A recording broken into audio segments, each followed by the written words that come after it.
So welcome everybody. My name is Mike Imhenna and our special guest is Eve Troutt Powell.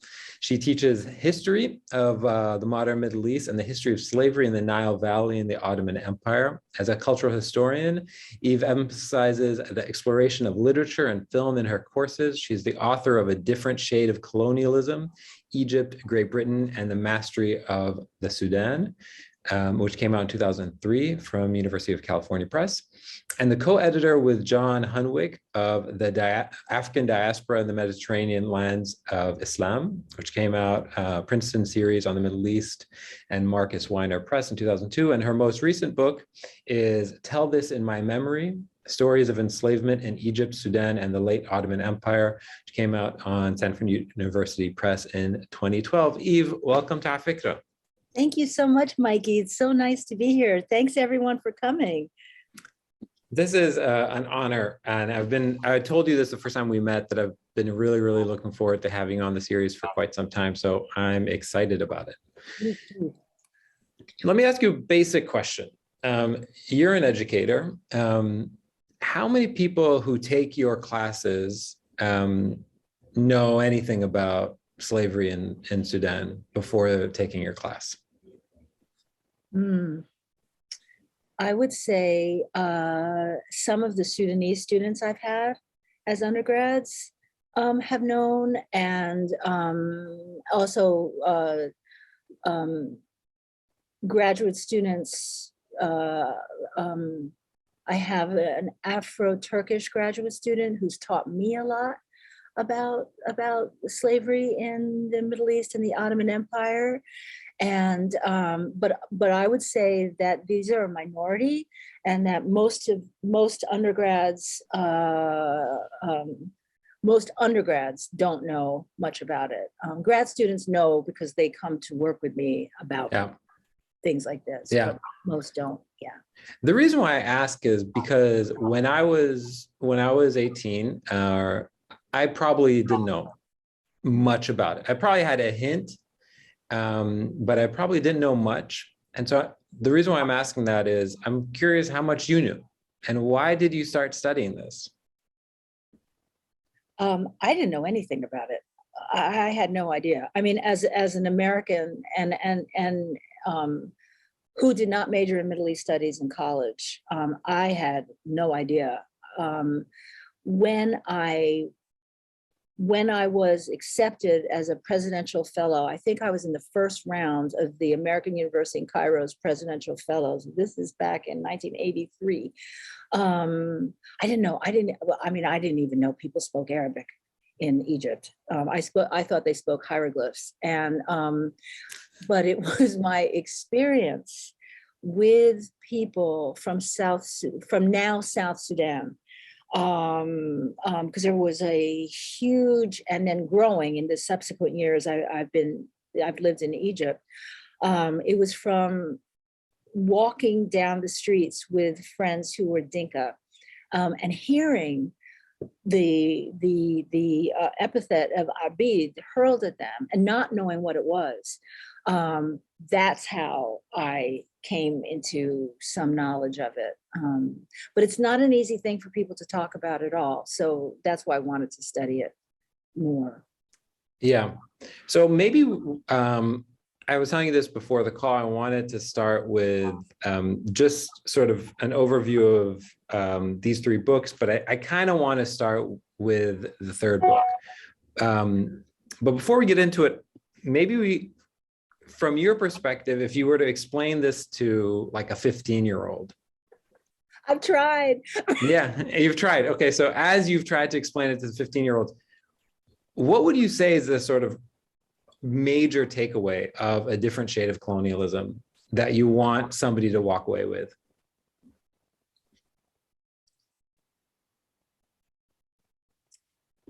I would guess two things. The first being that when you're about 15, at least in the United States, let's say you are a 15-year-old who is of, is African descended, or is friends with someone who is. And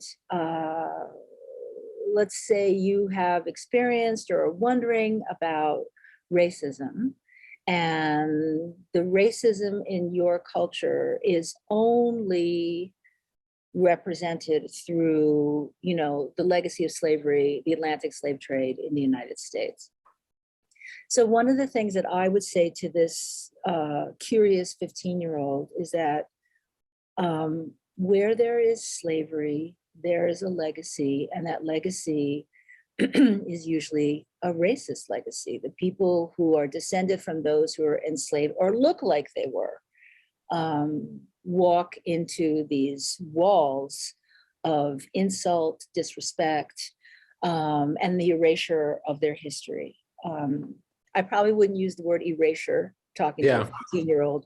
The second thing that I would say is that racism is expressed in many languages, and it's not only an American thing. And you have to kind of learn to respect the different ways in which racism manifests itself. And when you know that, you check your own racism at the door. The more you learn about it, hopefully the more you check yourself, at the door. So in what way, let me ask you the question, in what way is the colonialism or the racism or the slave trade in Egypt and Sudan different than the sort of imagined sense of racism or the Atlantic slave trade or slavery in other places in the Ottoman Empire? It's different. It's different because people are so careful about how they look at it. So,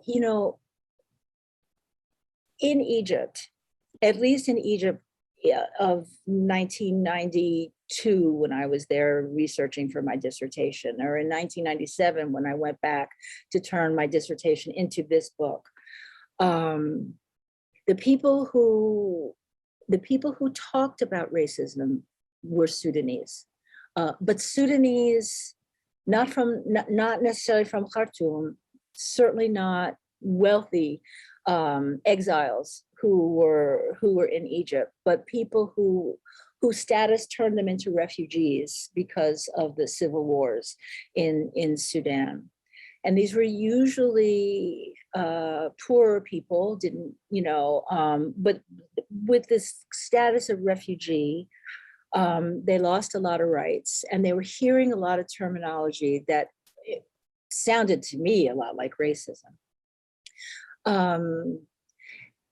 But as I was researching this book, I was kind of under the impression that anybody you talk to in Egypt who seemed to be, darker skinned, it was my American perception that they would automatically assume that they had experienced racism. And I was totally wrong. I received a great deal of help, a great deal of support and friendship from the brother-in-law of Sadiq al-Mahdi, and his whole family, and they were in Cairo at the time. And he didn't feel like he was being treated in any kind of racist way, and corrected me and said, little American girl, he wasn't rude, but he was like, you need to get more delicate about this. When I was in the National Theater Archive, looking at the plays of Naguib Rihani, and then I'm forgetting his name, the one who was in blackface, who was the comedian. Anyway, it'll come to me. But this was a lot of kind of vaudeville, and there was a lot of blackface and a lot. Ali Al-Kassar, thank you so much. I really appreciate that. Thank you. People, there was a lot of underemployment, a lot of actors out unemployed actors. And when they saw me reading these transcripts and I wasn't laughing, you know, they were like, you should be howling with laughter right now. So they would read them out loud and they would be laughing. Then I would laugh because they were laughing, and it was funny. But then I was a fellow at the American Research Center in Egypt, and there were a lot of people from Aswan who worked at RC, and I thought I would show them the plays too to see if they thought it was funny, and they were like, "This is not funny, you know. This is an insult to us. This is not funny." And then my younger son was very little; he was 3 years old. We would sit with this wonderful, this was later in 1997, and I would bring him to this wonderful guy who had this great candy shop, you know, kind of everything kind of but he had room for us to sit down, and he would give Jabril all kinds of candy, and then I would show him stuff, and then he would sit there and be like, this is funny, this is not, this is funny, this is not, this is insulting. So I think that what's different is just how you situate yourself inside legacies of slavery or nationalism, and that's something that is not nearly as discussed in the United States. Not nearly. Yeah. Okay, I'm going to jump into the most recent book, the 2012 book, Tell This in My Memory. This book is structured in is very, very differently. It's focused on the stories and sort of first-person accounts as much as possible. Tell me why this was an important approach to writing this book, and why you sort of revisited the subject in this way. I did it this way because I got really interested in slave narratives especially from the American South, and people kept saying in Middle East studies, well, you know, we don't have slave narratives. There are no slave narratives, and I was like, And so that was one question. And then the other question was, actually, this book started with Saint Josephine Bakhita. It started with her. I was introduced to her image, you know, through Catholic Sudanese refugees. And in Cairo, at the time I was researching this, but I had noticed her before. She was beatified in 2000. 2000. No, she was canonized in 2000. Oh, canonized in 2000, She was beatified before that. And her picture started appearing on many of Cairo churches. So in Abbasiyya, there is the Sacred Heart Cathedral. There was her picture. In Zamalek, there was her picture among 4 different, and I was like, who is this person? And so my friend Yar started taking me around to show me, and Saint Bakhita meant a great deal to her. She, a friend of mine who was Dinka from Juba. And so I tried to write a whole book about Bakhita, but everything is in translation. We don't know for sure what she exactly said. And this made me think, you know, how do you get a narrative out of someone who's being held up as a sanctuary and a heroine?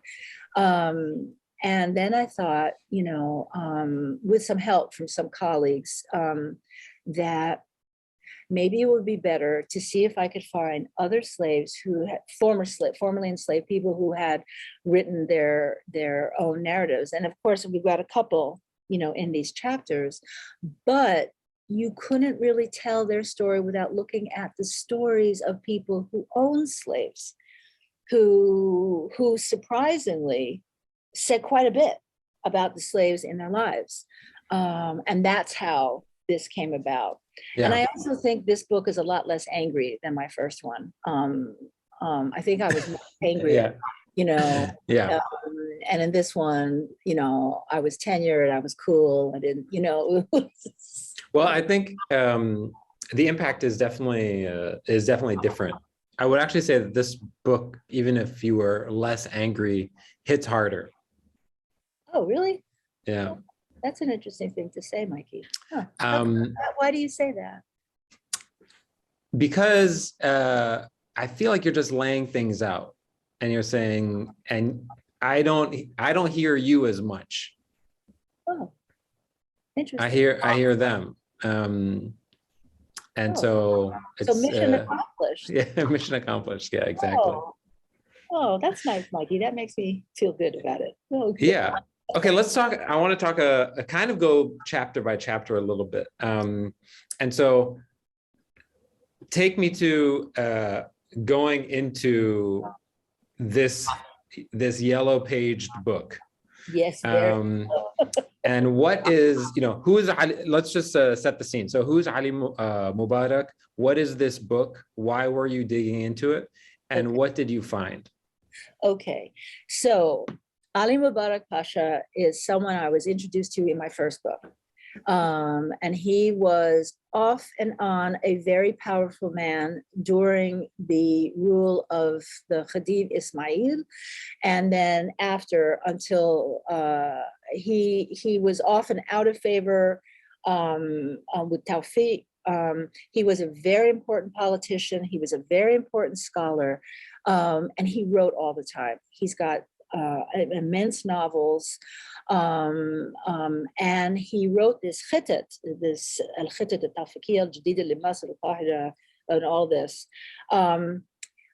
He wrote this as he had been commissioned by the Khedive Ismail to tear down huge swaths of Cairo.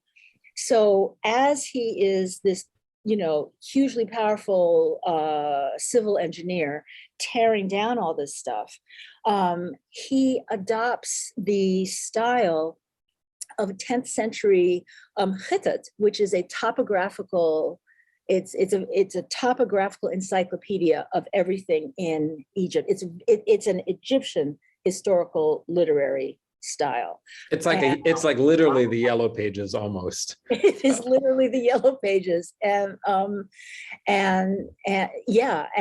but what's so, it's huge, it's very long, but what's so interesting about Ali Mubarak is he'll put in these very dull stories. I'm just telling you, like, there are no page breaks, no, paragraph breaks, but so you have to sort of train yourself for his rhythm, because he'll be telling the story, well, this man, he was the pasha of this, or he was this and this, and he goes, it reminds me of the story of when I married this slave, and then he goes on, and you're like, whoa, and so he's just such a fascinating historian. He's so, to be tearing things down and yet raising RAISING them up in this book, and putting in all this history and clearly putting so much of himself that I've always found him, he's unreliable yet reliable, he's fascinating. Yeah, he's almost, he reminds me almost like of the like Robert Moses of Cairo. I hope not as evil, but yeah. Yeah, there's a lot to that. There's a lot to that. Yeah. So tell me, you hinted at this idea. You introduced this term of topographies of slavery. Right. So he's saying these stories, but like, what did that actually tell you? How did it make the book? Why did you lead with this as the first chapter? What do you want the reader to take away from? I led with this because Ali Mubarak is one of the first to use racial terminologies. He uses abyad, he uses iswad when he's talking about different slaves. He gives you in al-khitat the history of slavery in Egypt. And then he helps you not only understand what it was like under the Mamluks, etc., but he also shows you where the enslaved were in palaces, where they lived, the spaces they were in, who they belonged to, how they dressed or were dressed, how they were represented, as well as his own relationships. He would never have gotten anywhere in life if he hadn't applied for a job with this how do I describe him? This Effendi, Ambar Effendi, who whose mother was one of the first midwives trained. She was a Sudanese slave, trained at Asr Aini Hospital in midwifery. And so Anbar Effendi got a secular kind of education. Ali Mubarak failed in every madrasa he was in. And so he applied for a job. He thought he was applying to an Ottoman, or kind of, we call them Turco-Circassians, and this guy was Sudanese, and he had all these people who Ali Mubarak describes as white kissing his ring. And he said, and he and his father were like, he's a slave, he's not a slave, he's a slave, he's not a slave. And then they ask, they go up and they're like, are you a slave? And he's like, no. And do you want this job? And this and that. And Ali Mubarak says to his father, if he can get someplace with that kind of education, I want to do that. And he really becomes who he becomes because of Anbar Effendi. So right there, you have this personalized narrative about race, about preconceptions of race and slavery, and yet a sort of willingness to try to get in on whatever is working. Yeah. Can I ask a stupid question? What percentage, or maybe you don't know the answer, but at that point, what percentage of slaves in Egypt at the time? I would first of all, what percentage of them were even described in that term? This is a slave, and what percentage of them were from modern day Sudan and South Sudan? The larger, I don't know the specific numbers. Yeah. Ralph Austin has tried to pull together the specific numbers. So has Ehud Toledano. I don't know. But the vast majority? The vast majority at this time would have been from Sudan. Okay. But you still had slaves coming from less at this point from the Balkans, and more as he's writing his Khitat, you would have more coming from the Caucasus. Okay, so I want to start getting things to be a little more complicated by talking about Badkir Badri. Who is this character? Very, very complicated figure in the book, very complicated historical figure. Who is he? He ends when he dies, and he's really old when he dies, he has established the first school for girls. And the first college for women is actually still there in Khartoum. He established it. When he was young, he was from a merchant family, relatively well-to-do, until the Mahdiya starts in, roughly 1882 or so, when he becomes deeply interested in the Mahdi and fights for the Mahdi and wears a jibba, and he's deeply religious. When he's recovering from battles, he always has some volume, some highly, sophisticated volume of, fiqh or stuff like that. He's deeply educated as well. And then after the Mahdiya is forcibly ended by the British, he starts to negotiate with the British and try to figure out things with the British. And so he's one of these people, like Ali Mubarak as well, who just had to adjust from, huge monumental events to figure out what was most important for him. And he's hilarious. The one thing that gets him through everything is his sense of humor. He is so funny. And I recommend to everybody to read his memoirs in English or his mudakirat in Arabic. It's well translated by his son. And his sense of humor is absolutely brilliant. And he's a slave owner throughout his life as well. Okay, so that's what I wanted to get to. I was like, you're leaving out this very important part. Yeah, he was a slave owner. What do his memoirs tell you about that part of his life? Is this something that he's in conflict about, or not at all? Not at all. Not at all. Not at all. And see, this is what I mean. He teaches you a lesson. Like, you know, the British looked at him like, you Negro, this or that. That's not how he sees himself at all. Okay, he knows his genealogy, you know, in Sudan back 10 generations. He knows who he is. And that's a very important thing for him. And he knows who he is, and he knows who can be enslaved. And there is nothing in his mind in Islam that should in any way preclude the enslavement of others, as long as they are not people of the book, you know. And so he, so even when he's fighting in the Mahdiya, he has a slave. Every event of his life is punctuated by the purchasing of slaves or being saved by enslaved people. You know, when the British come in the reconquest of Sudan, he is horrified to see that people who he trusted, who were enslaved parts of the community, turn against their former owners, you know, often violently. He describes sometimes the violence he too meets out on those enslaved in his household. When he founds the first school for girls and women, he will not hire someone from the South, a teacher from the South who was Dinka, because he doesn't want slaves teaching.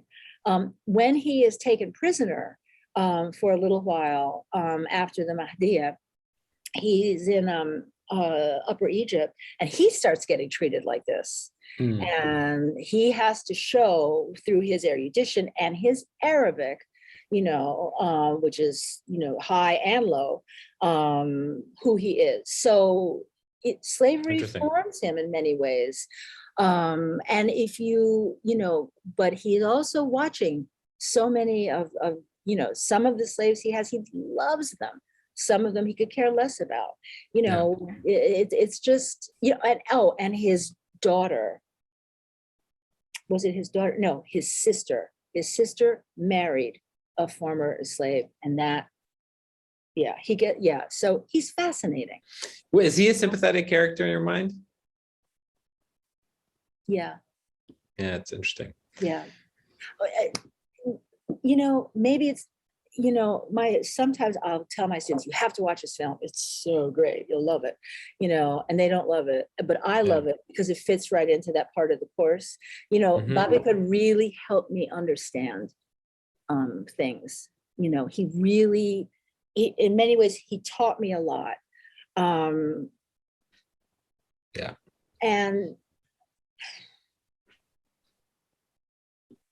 yeah, it's a good question you asked, Mikey. He is sympathetic, and then he's very, very deeply unsympathetic. Yeah. I mean, it's like Tony Soprano or Omar Little. Yeah, it's the power of the presentation. It's the charisma. Yeah, sure. That's right. Yeah. Okay. I want to talk about somebody who's a little less complicated, but is a very complex story and important story. So who's Selim Wilson, or is also known as another name? Selim C. Wilson, who is also known as, and I don't. I'm going to pull it. What is his other name? Let me get it. I should have known this. Sorry. Yeah. Shoot. I'll get it. Tell us about him. Let me tell you about him. Okay, so these are his slave names. These are all his slave names. And he was abducted into slavery around the same time that Badkir Badri was. So I kind of paired them in many ways. He helped British soldiers. He informed on the slave trade once his owner was captured and arrested by British forces. Thank you, Mikey. Hatashil Masha Katish, right? And this was very important to him to remember his original name. This is crucial to him. Selim C. Wilson is kind of a travelogue. Of Selim was the name he was given as a young slave. Charles Wilson was one of the missionaries who helped educate him.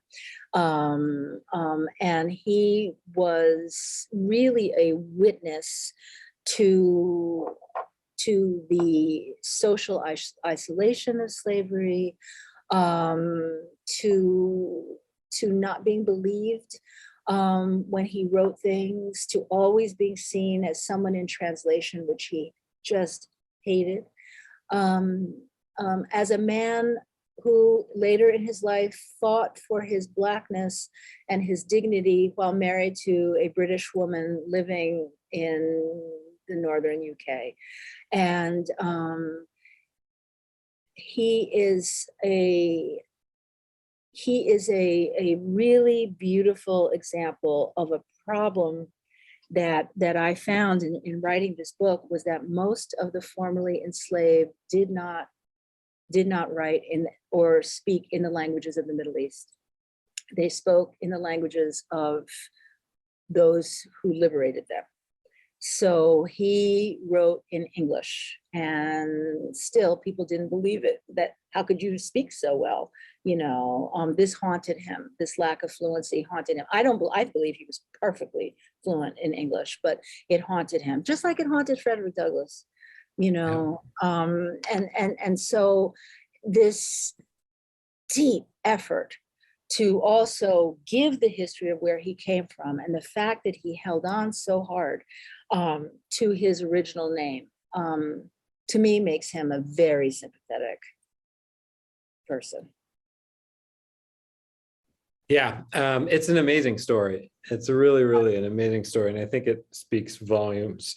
For the sake of time, I'm going to keep the show going, because this next chapter starts to be really confusing. Oh, really? I mean, it's not confusing, but adds complexity insofar as it introduces another type of intersectionality. Right. And so for those who can't see the screen, there's two women on the screen, Huda Sha'rawi of Egypt and Halide Edib Adivar of Turkey, of modern day Turkey, who were both feminist activists, women's rights activists, who were important freedom fighters, essentially, but who both grew up in houses with slaves. And in many ways, I think their correct me if I'm wrong, their work as freedom fighters don't focus on that at all. And there is a conflict in their work. There's sort of a hypocrisy to their work, maybe. But do you see it that way? Do you see them as hypocrites or no? I don't know if I would use the word hypocrite. I don't see Halide Edib Adivar as a hypocrite, because I think she was much more interested in the intellectual lives of those she enslaved, or those who were enslaved for her.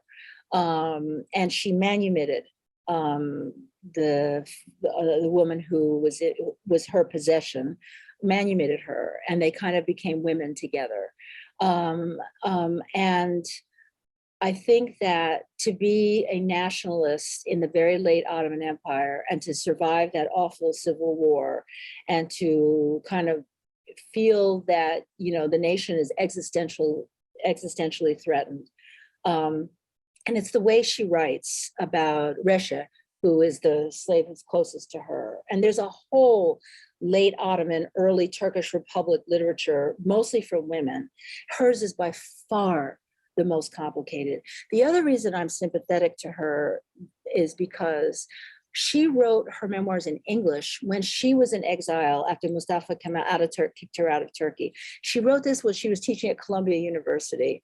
And I'm still hoping and she taught in the sociology department of Columbia. And I'm guessing, I have this idea of her in Morningside Heights, okay? You know, during you know, the Harlem Renaissance. Yeah, stone's throw from Harlem. Yeah, stone's throw from Harlem. And she was such a good linguist. You know, I just can't imagine she didn't just pick up all this stuff. Now, Huda Sha'rawi is very complicated, because the one, you know, her struggle for women's rights, her struggle for her own rights, you know, were emblematic of, you know, and she was pretty much Halide's age mate. But she was not very sympathetic with especially the one person, Saida, the eunuch who was in charge of her and her brother, even her mother was trying to tell her to be more sympathetic to him, and I think that is because but what makes them both sympathetic is both of them were haunted by slavery in their early girlhood, both of them. Huda Sha'rawi was very worried that her mother had been a slave. There's a lot that indicates that her mother at least had been the concubine of her father, Muhammad Sultan Pasha. And Halide was constantly teased by eunuchs in the household and by others that because she had been wet nursed by a Black woman, she was herself part Black and therefore part of slave. So they personalize this in very different ways. But what women experienced was very different than what men experienced as slaves and as slave owners. And that's why they had to be here. Yeah. Okay. So I want to sort of broaden the discussion a little bit and to what are you working on now? What questions are sort of nagging at you, and I guess let me ask it like that. What questions are nagging at you? And then what do people still not get that you're frustrated about? Do you feel like there are things that people just don't get? And if so, who are the people that you're talking to?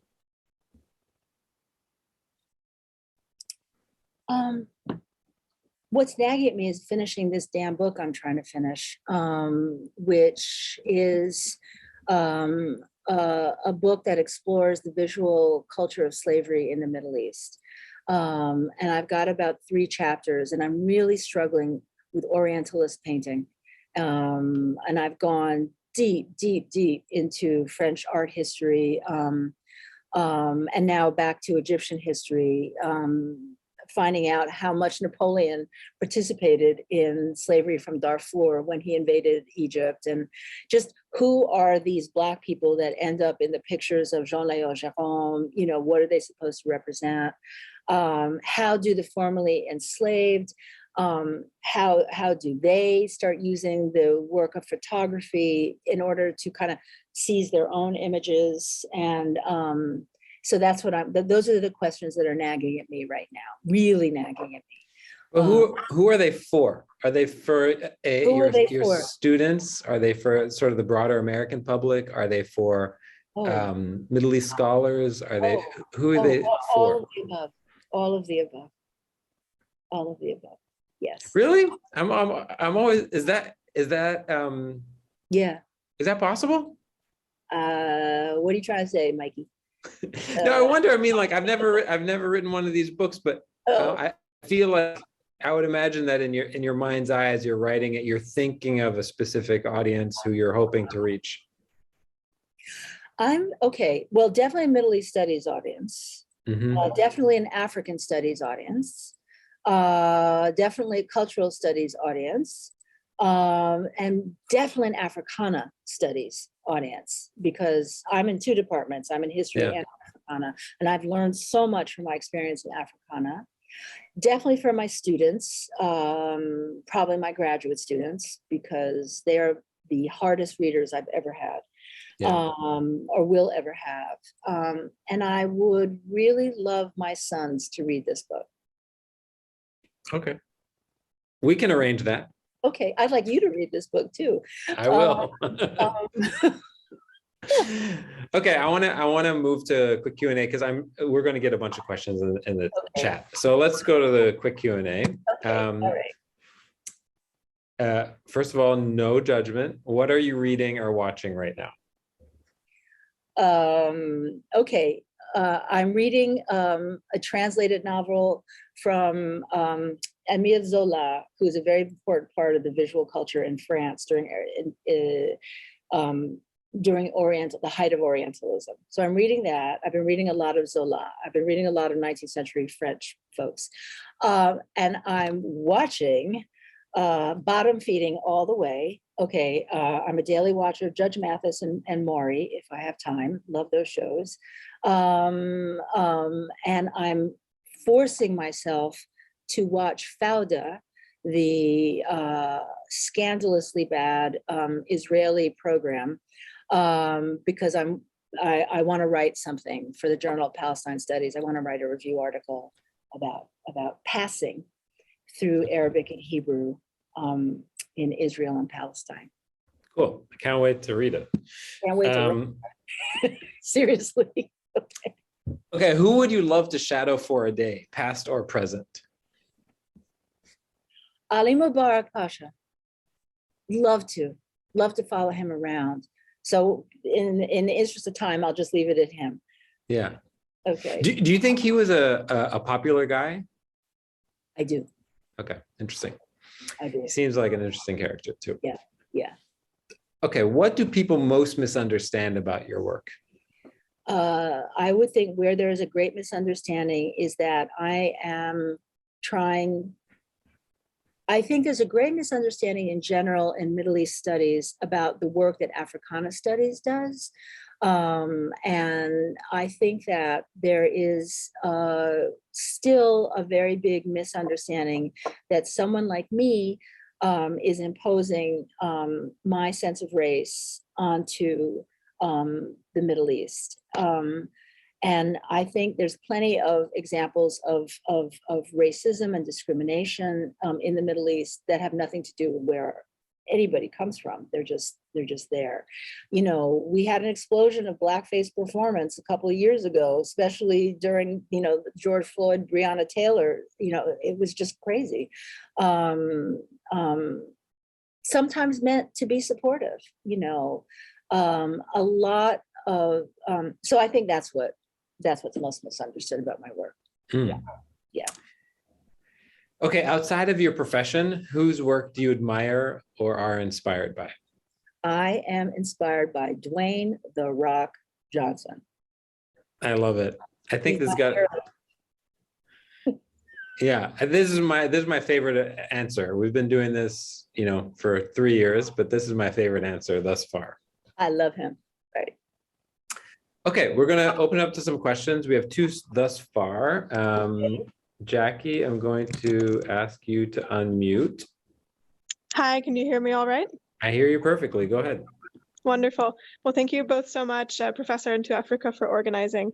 I've been thinking a lot about how heavy a word colonialism is and how it's motivated, you know, not only political movements, for example, decolonization, but also people's sense of their own identities in opposition to a binary other. It's a really important term. And I'm wondering, since the publication of your first book, you know, what are some of the strongest reactions that you have heard from other scholars who are working on issues of colonialism in the region, often from different angles, regarding your use of the term in the context of Egypt and Sudan? You know, has anyone taken issue, for example, with you drawing parallels between what we usually might think of when we hear the word colonialism in the region, say British and French power in Egypt, and Egyptian power in Sudan? Thank you. Yes, Jackie, thank you. If I may call you Jackie, thank you so much for that question. And yes, I faced a lot of opposition for using the term colonialism. But I stuck with the words that people of the time themselves used. And, you know, in the late 19th century, well, in the 19th century period, there was really, it was an honorable thing to be a regional power, if not an international power that could colonize. And of course, you know, with thinkers like Ahmed Lutfi Sayed or others who chose to translate colonialism in Egyptian relationships to the Sudanese as, you know, we are helping our little brothers, you know, we are helping our immature brothers, you know, this unity of the Nile Valley. I still think that you can use that term colonialism in a non-European form, because let's face it, even you look at East Asia, you know, you look at Japan and China. I mean, there was colonizing that was not only done by the British and the French.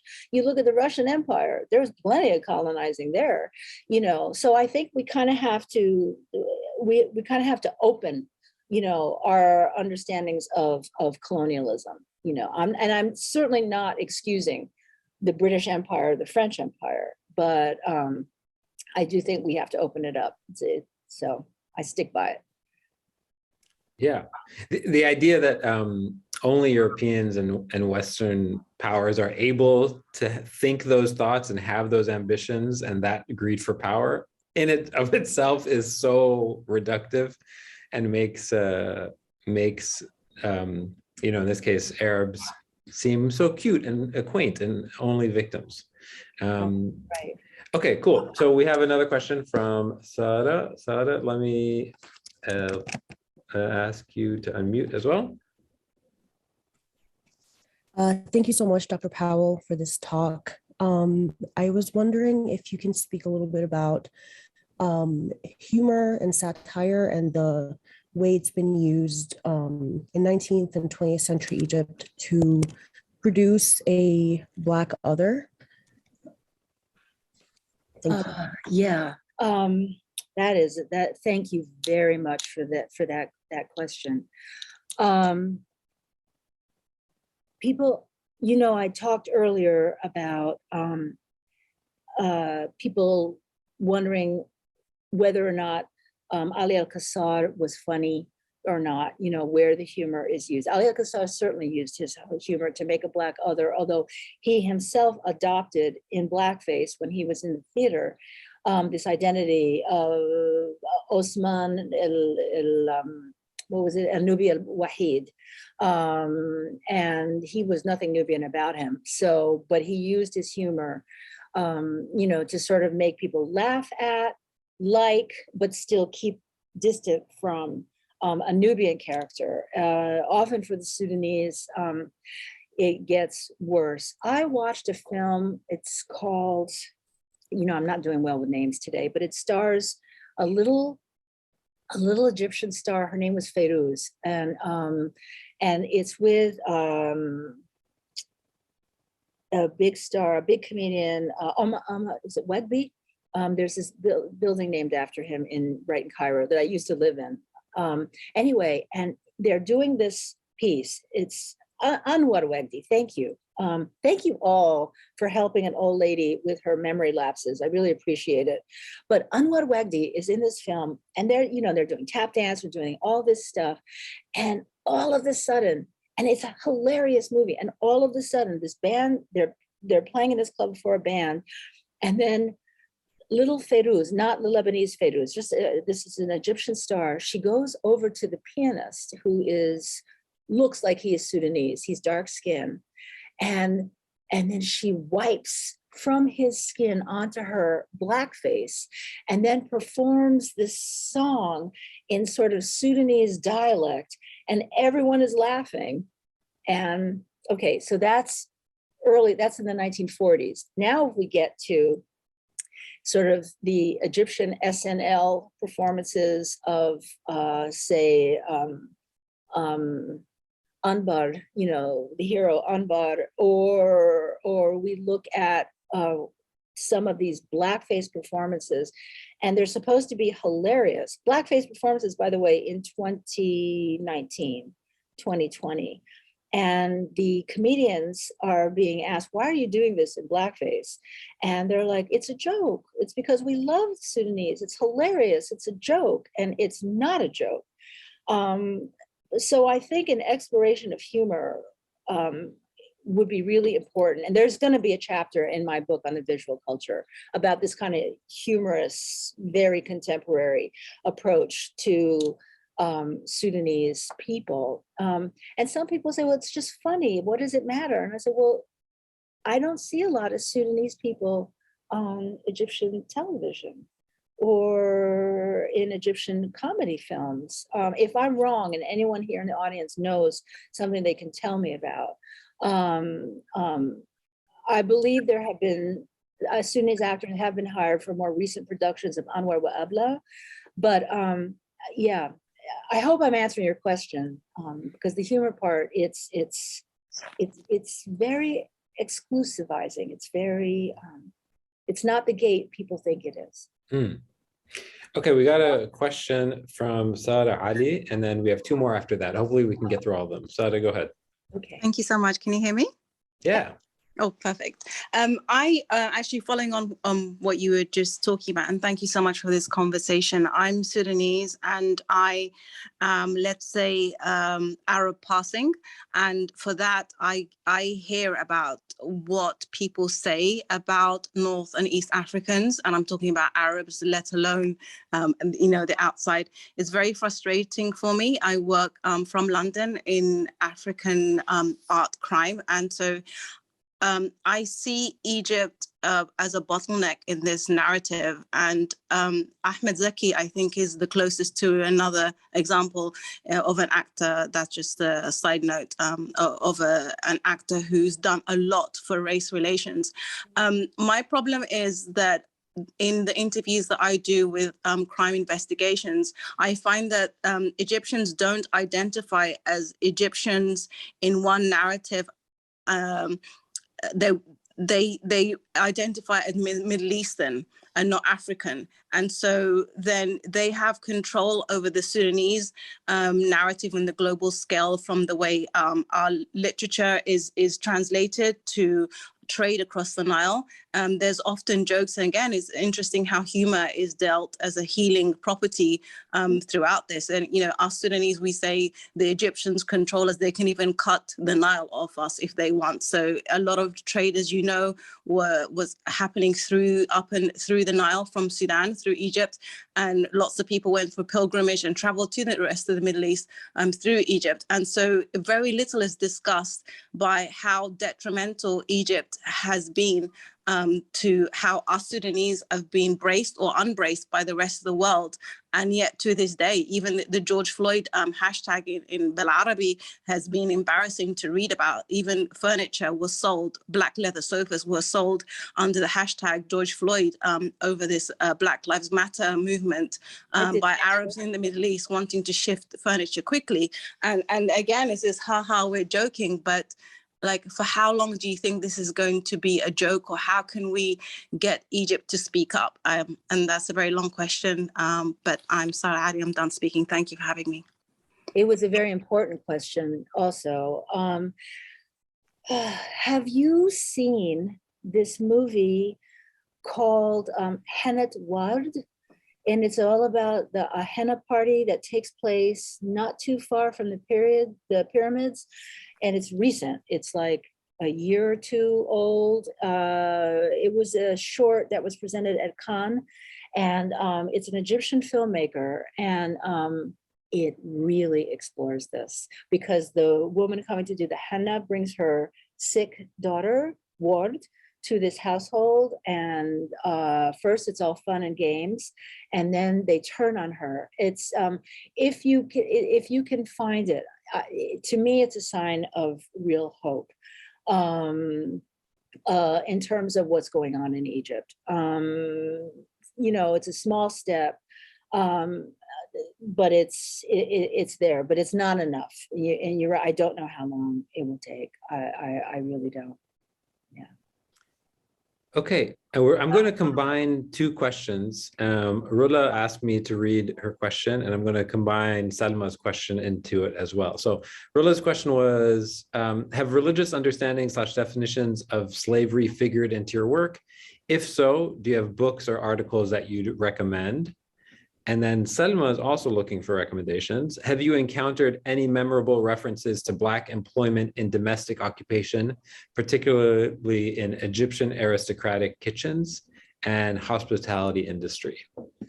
I'll go with the second one first before I do that. Before COVID, I was in Beirut, and I have a lot of friends in Beirut, and they had a house, they had their house cleaner, nanny, etc. She wasn't Sudanese, but all my friends get real sensitive around me whenever I come into their home. It's not what you think, Eve. You know how it's not what you think. And so, they don't want to make the next book. Right. I would never put them in the book, but yeah, I do. In Egypt, and as I go to Lebanon more and more, in Lebanon, where it's really something too. So yes, and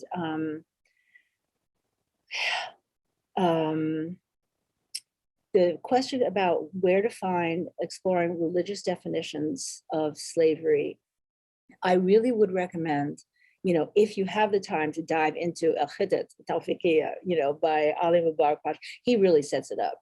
And then also taking a look at Babika Badri, Volume 1. But I would also say, in terms of other work, Sarah Gualtieri's work is very helpful about Syrians coming into the United States and learning how to racialize themselves. I would say Sherman Jackson's work on the Black American and Islam. Sherman is